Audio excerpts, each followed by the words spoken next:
Hey boys and girls, my name is Candy, and I'm going to be a library fairy. They said I can't get my wings or be a real library fairy until I read a lot of stories out loud. Can you guys help me? Yay!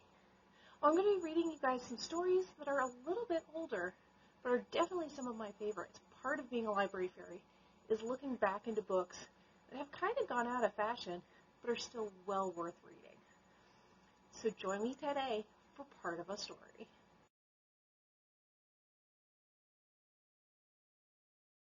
Alrighty, boys and girls, so one of my favorite stories that my mama fairy used to read to me was The Secret Garden. It's about a little girl who has to move very far away from everything she knows and realizes she's not quite the person she wants to be. So today we're going to be reading Chapter 1. So, The Secret Garden by Frances Hodgson Burnett. Chapter 1. There's no one left. When Mary Lennox was sent to Misselthwaite Manor to live with her uncle, everybody said she was the most disagreeable-looking child anyone had ever seen. It was true, too. She had a thin little face and a thin little body, thin light hair and a sour expression. You guys ever had a sour expression? Her hair was yellow and her face was yellow because she had been born in India and had always been ill in one way or another. Her father had held a position under the English government and had always been busy or ill himself, and her mother had been a great beauty who cared only to go to parties and amuse herself with happy people. She had not wanted a little girl at all, and when Mary was born she was handed over to the care of her ayah, who was made to understand that if she wished to appease Madame Sahib, she must keep the children out of sight as much as possible. Now, boys and girls, you will notice that some of these words are not English. In India, they have a different language, and so some of these words may be different. An ayah is a babysitter or a nanny, and Sahib means sir. So when she was a sickly, fretful, ugly little baby, she was kept out of sight. And when she became a sickly, fretly, toddling thing, she was kept out of the way also. She never remembered seeing anything familiar but the dark faces of her ayah and the other native servants.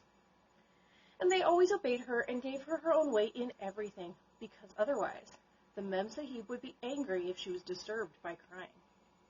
And by the time she was 6 years old, she was tyrannical and selfish a little pig as ever lived. What do you guys think tyrannical means? Well, you guys probably know what selfish means, and that's not very nice. Tyrannical means she likes her own way and will throw fits if she doesn't get it. The young English governess who came to teach her to read and write disliked her so much that she gave up her place in 3 months. And when other governesses tried to come and fill, they always went away in shorter times than that. So if Mary had not chosen really to want to know how to read books, she would never have learned her letters at all. One frightful hot morning, when she was about 9 years old, she awakened feeling very cross, which means she was mad. And she became crosser still when she saw the servant who stood by her bedside was not her ayah. "Why did you come?" she said to the strange woman. "I will not let you stay. Send my ayah to me." The woman looked frightened, but she only stammered that the ayah could not come.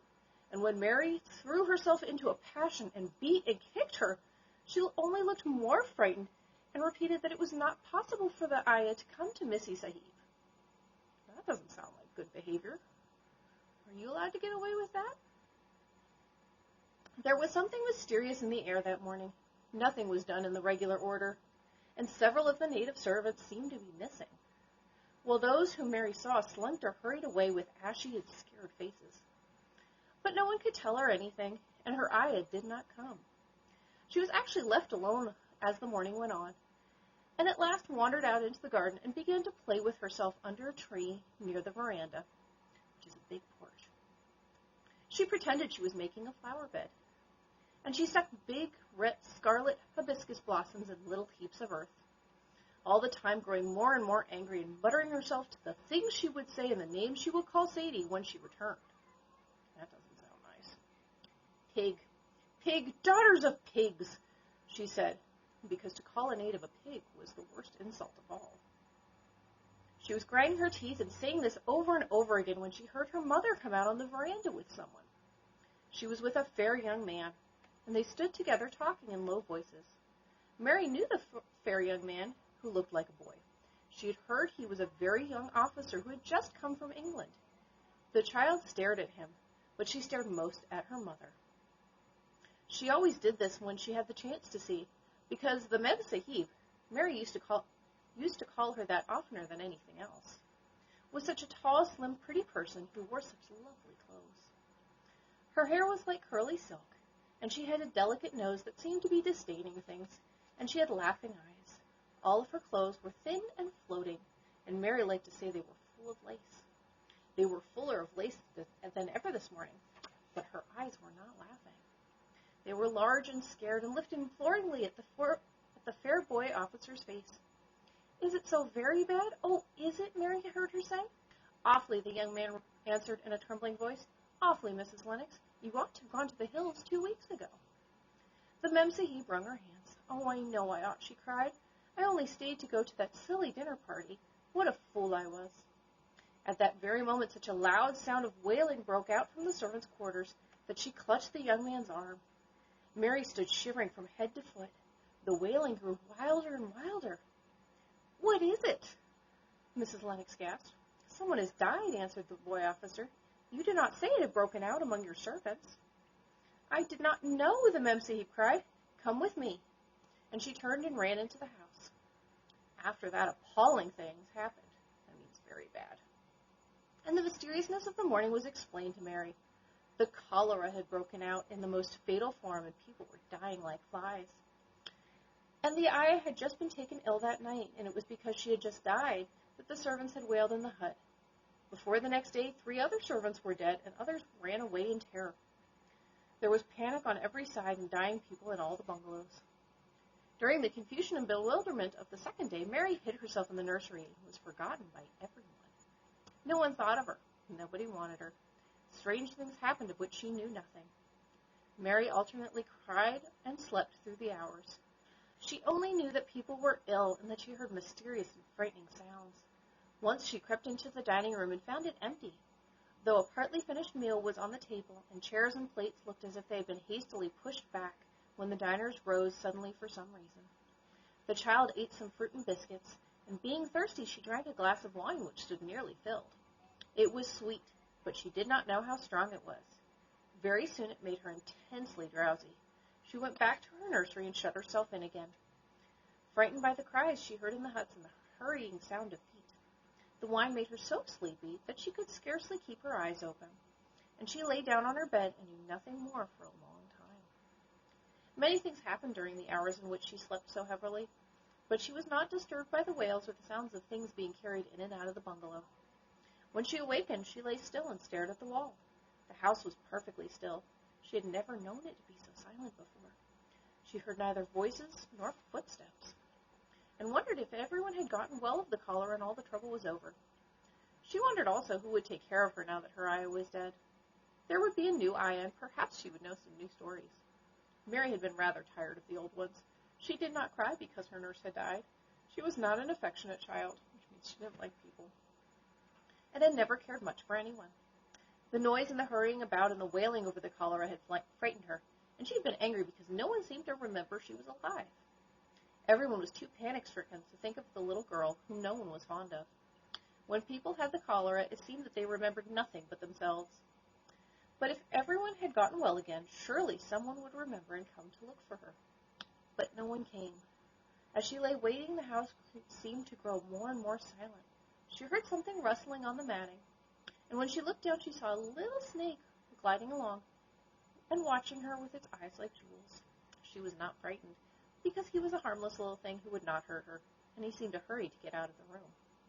He slipped under the door, and she watched him. "How queer and quiet," she said.